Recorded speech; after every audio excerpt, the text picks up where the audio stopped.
అవునా? అలా ఎలాగా?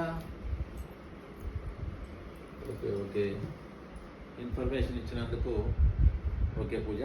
Okay okay, bye. ఏమైంది? నేను కంపెనీకి ఆఫీస్ కొరకు గత 6 నెలల నుంచి నిన్ను పట్టించుకోలే, పిల్లలను పట్టించుకోలే, పాపను పట్టించుకోలే.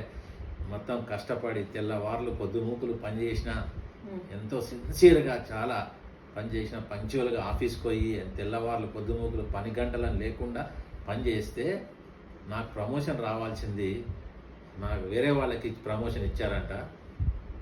అప్పుడు ఏంటంటే నేను కోపం వచ్చి లాస్ట్ మంత్ రిజిగ్నేషన్ ఇచ్చేసిన ఆఫీస్ జాబ్కు. వాళ్ళు దాన్ని యాక్సెప్ట్ చేశారంట ఆఫీస్ నుంచి. ఇప్పుడే ఫోన్ చేసి చెప్పారు యాక్సెప్ట్ చేశారంట. వచ్చే నెల నుంచి శాలరీ రాదు.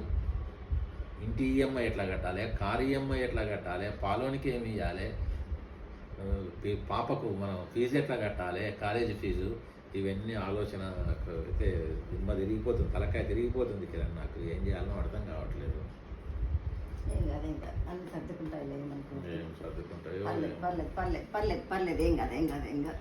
ఇంతకు పూజ ఎవరు? నేను ఇన్ని ప్రాబ్లమ్స్తో నేను ఆలోచిస్తుంటే నీకు పూజ ఎవరు కావాల్సి వచ్చిందా ఇప్పుడు? ఏమో కిరణ్.